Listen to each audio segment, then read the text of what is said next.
सभी दोस्तों को राधे राधे। श्री कुंज बिहारी श्री हरिदास।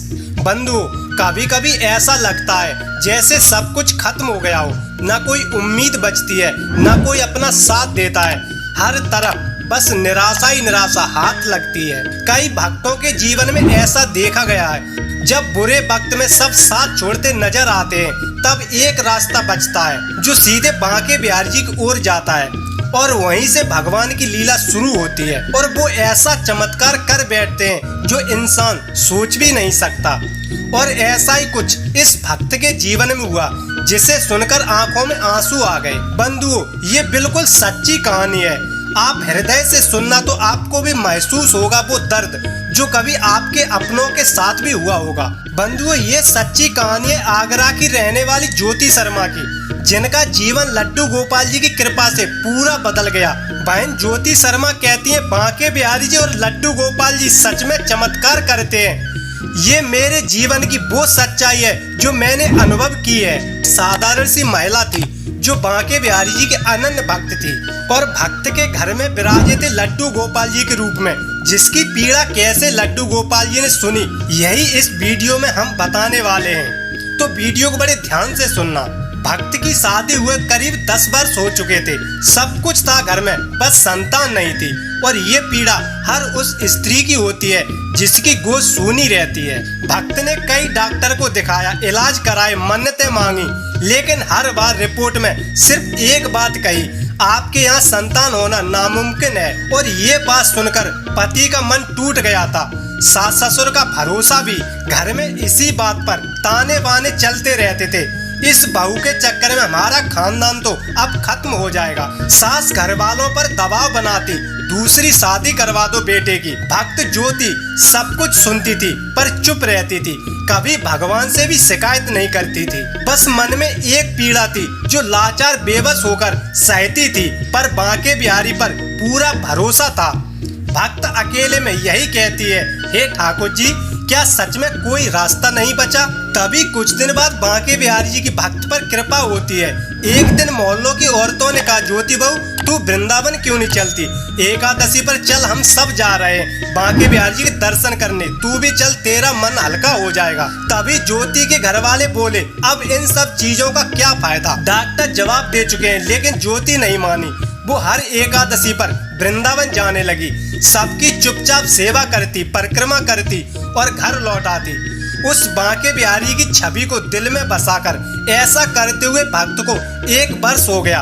एक दिन वो बांके बिहारी मंदिर के बाहर खड़ी थी, तभी उसकी नजर एक दुकान पर पड़ी। छोटा सा लड्डू गोपाल मुस्कुराते हुए जैसे कह रहा हो, माँ मुझे अपने साथ ले चलो। उसी समय पता नहीं क्यों ज्योति के हृदय में ठाकुर जी के लिए अद्भुत प्रेम, माँ की ममता उमड़ पड़ी। ज्योति ने वो लड्डू गोपाल जी का विग्रह ले लिया, घर लाकर पूजा घर में बैठा दिया। सास ससुर हंसने लगे, अब इस खिलौने से बच्चा हो जाएगा क्या? ज्योति के कानों में बात पड़ी, मानो हृदय छन्नी हो गया हो, पर बोली कुछ नहीं। मन में एक आत्मविश्वास बढ़ गया कि ज्योति अब टूटने वाली नहीं है। भक्त ने लड्डू गोपाल को अपने बेटे की तरह पालना शुरू किया। उसे रोज नहलाती, नए वस्त्र पहनाती, अपने हाथों से भोजन खिलाती, उनको सुलाती। ऐसा संबंध बन गया जैसे वो उसका अपना खून हो। हर एकादशी पर व्रत रखती, घर में भजन करती और ठाकुर जी को अपने सामने बिठाती। और ये सब देखकर सास का मूड और ज्यादा खराब हो जाता। सास बेटे को बोलती है, बहू सुबह शाम पूजा पाठ में लगी रहती है, दिन भर भजन कीर्तन में लगी रहती है, कुछ काम नहीं करती, तुम न दूसरी शादी कर ले। और न दूसरी शादी करने देती। मैं तंग आ गई हूँ इस बहू से। बेटा भी ज्योति से कम बात करने लगा। कुछ महीने बीते, एक दिन घर में दूसरी शादी की बात फिर छिड़ गई। पति फिर चुप रहा और ज्योति उस रात पूरी तरह टूट गई। उसने कमरे का दरवाजा बंद किया और आंसुओं में डूबकर बस एक बात कही, अब तू ही मेरा बेटा है मेरे ठाकुर, अब मैं तुझे ही पालूंगी। यह दृश्य देखकर लोग हंसते हैं, पर ज्योति का प्यार, दुलार, शांति, सुकून लड्डू गोपाल जी से बढ़ता जा रहा था। पर घर वालों का मन, स्वार्थ, नफरत इतनी हो गई थी, उसकी कोई अच्छाई नजर नहीं आती। घर परिवार रिश्तेदार ताना मारते, पति चुपचाप देखता। सास कहती, बहू पागल हो गई है, ये बच्चे की जगह मूर्ति पाल रही है। और पति दरवाजे से झांकता है, देखता ज्योति ठाकुर जी से बात कर रही है, हंस रही है, रो रही है। उसे ज्योति पर बड़ी दया आती है। परिवार में कोई उसे पसंद नहीं करता, पर उसको जो पसंद करता है उसे ये मूर्ति समझते हैं। पर वो क्या जाने, भक्त अब उस प्रेम से जुड़ चुकी थी जो न टूटता है न थमता है, बस बढ़ता ही रहता है। और इसमें पति उसके साथ था, बस घर वालों की नजर में चुप रहकर सबकी सुनता रहता था। बंधु, एक वर्ष बाद वो सुबह आई जिसमें सब कुछ बदल गया। सुबह का शांत दृश्य था। भक्त ठाकुर जी को स्नान करा रही थी, तभी भक्त को अचानक चक्कर आ गया। घर वाले बोले शायद कमजोरी है इसलिए चक्कर आ गया, चलो डॉक्टर के पास ले जाएं। तभी आनन फानन में डॉक्टर के पास ले जाया गया। जांच हुई, रिपोर्ट जो आई, डॉक्टर कहते हैं बधाई हो, आप माँ बनने वाली हैं। सबके पैरों तले से जमीन खिसक गई। जो औरत 10 साल तक माँ नहीं बनी, जिसकी कोख को बंजर कहा गया, वो अब एक नई जिंदगी को जन्म देने वाली थी। लेकिन सास ससुर को विश्वास नहीं हुआ। बहू बेटे हमें पागल बना रहे हैं, ऐसी बातें करते हैं रिश्तेदारों से।